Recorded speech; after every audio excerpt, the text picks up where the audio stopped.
Kita semua tahu rasanya. Streaming film, video call, download file-file gede, semuanya terjadi gitu aja, dalam sekejap. Tapi, pernah kepikiran nggak gimana caranya? Jawabannya itu bukan di awan atau cloud, tapi beneran tersembunyi di bawah tanah dan di dasar lautan, di dalam kabel-kabel super tipis. Nah, disitulah kita masuk ke dunia serat optik, sebuah seni yang benar-benar tak kasat mata. Jadi, pertanyaannya simpel. Gimana caranya data bisa melesat keliling dunia secepat itu? Jawabannya bukan sihir ya, tapi gabungan dari ilmu fisika yang keren banget dan rekayasa dengan presisi di tingkat yang, wah, sulit kita bayangkan.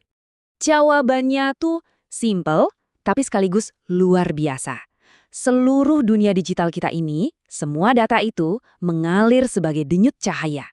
Lewat mana? Lewat untayan kaca super murni yang tipis banget.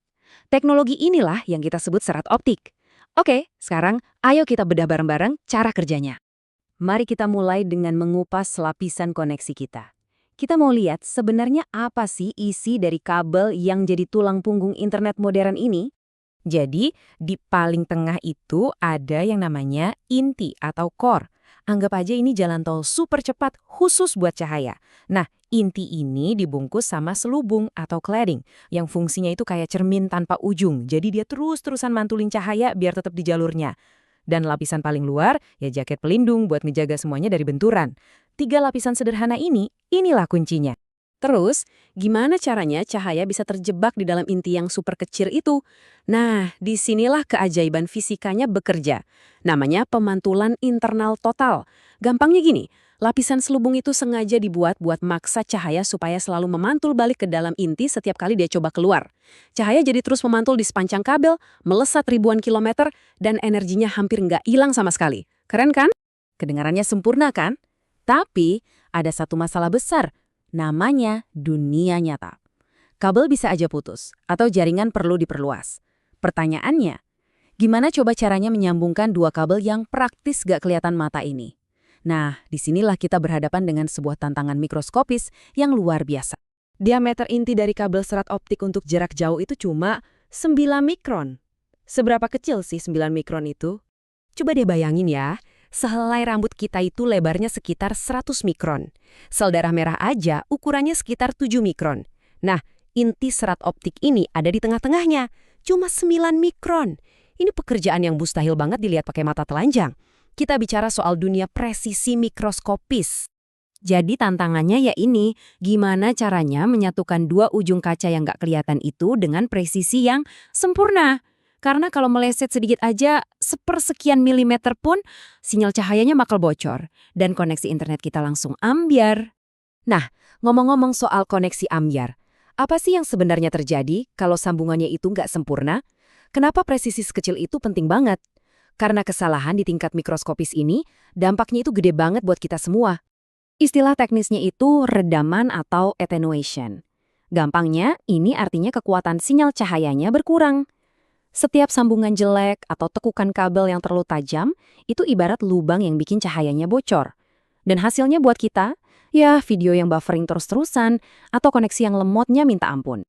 Oke, buat ngatasin ini, teknisi punya dua cara utama, fusi dan mekanis. Sambungan fusi itu, kedua ujung kacanya dilelehin jadi satu, jadi sambungannya mulus banget.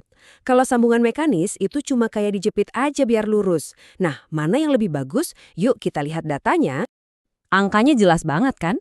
Sambungan fusi itu konsisten, cuma kehilangan sinyal 0,01 desibel. Bandingin sama mekanis, bisa kehilangan sinyal sampai 0,13 desibel. Itu 13 kali lebih jelek. Kelihatannya angkanya kecil, tapi di jaringan super cepat perbedaan sekecil ini dampaknya kerasa banget. Jadi udah jelas banget ya, kalau kita mau koneksi yang stabil dan super kencang, sambungan fusi presisi itu jawabannya. Ini adalah standar emasnya, nggak ada lagi. Terus gimana caranya teknisi bisa ngerjain operasi bedah super presisi ini pada sesuatu yang nggak kelihatan? Ya tentu mereka nggak pakai tangan kosong. Mereka dibantu sama alat-alat yang canggih banget. Nah, ini dia dua jagoannya. Di kiri itu namanya Fusion Splicer. Anggap aja ini ruang operasi mini yang secara otomatis meluruskan dan melelehkan seratnya dengan presisi mutlak. Terus yang di kanan itu ada OTDR. Alat ini kayak radar buat jaringan serat. Dia nembakin pulsa cahaya buat mastiin sambungannya udah sempurna atau belum. Jadi, satu buat nyambung, satu lagi buat ngetes. Prosesnya sendiri, wah ini harus teliti luar biasa. Pertama, lapisan pelindungnya dikupas hati-hati. Kedua, inti kacanya dibersihin pakai alkohol sampai benar-benar nggak ada setitik debu pun. Ketiga, ujungnya dipotong pakai alat khusus namanya cleaver biar rata sempurna. Baru deh yang terakhir, dimasukin ke splicer buat dilebur, terus hasilnya diuji. Salah satu langkah aja atau kurang bersih sedikit, redamannya langsung naik dan koneksi langsung melambat. Kutipan ini benar-benar merangkum semuanya. Sambungan harus dibuat dengan baik dan harus bersih. Udah, itu aja intinya. Presisi dan kebersihan. Ini bukan sekedar nyambungin kabel. Ini adalah seni menciptakan jalur yang sempurna untuk cahaya, supaya data kita bisa mengalir tanpa hambatan.